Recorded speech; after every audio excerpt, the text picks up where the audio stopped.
4000 ঘন্টা না, এখন 8000 ঘন্টা পুরো করতে হবে চ্যানেল মনিটাইজ করার জন্য। তবে টাইম লিমিট সেরকমই আছে 365 দিন। হ্যাঁ, একদম ঠিক শুনছো।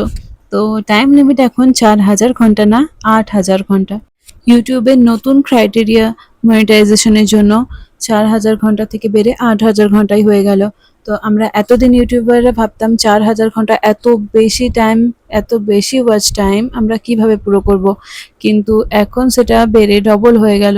তো জানি না আমাদের মতো ছোটোখাটো ইউটিউবারের কি হবে, মানে কবেই বা আমাদের মনিটাইজেশন ক্রাইটেরিয়া পুরো হবে আর আমাদের চ্যানেল মনিটাইজ হবে। তো যাই হোক, এখন ইউটিউবে মেহনত আরও বেশি করতে হবে।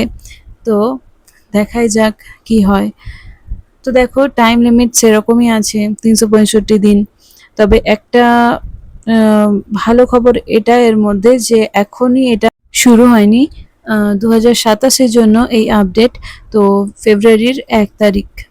তো এর মধ্যে যদি কোনো সৌভাগ্যবান ইউটিউবারের চ্যানেল মনিটাইজ হয়ে যায় তো খুবই ভালো কথা, কিন্তু তা না হলেই সেটা তখন 4000 ঘন্টা না, 8000 ঘন্টা ক্রাইটেরিয়াতে পড়ে যাবে।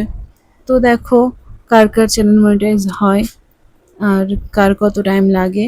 তো আমার তো এখনো 100টাও সাবস্ক্রাইবার হয়নি, আর ওয়াচ টাইম তো কীভাবেই হবে। তো যাই হোক, দেখাই যাক কত বছর লাগে বা কত মাস লাগে, কদিন লাগে, তাই না?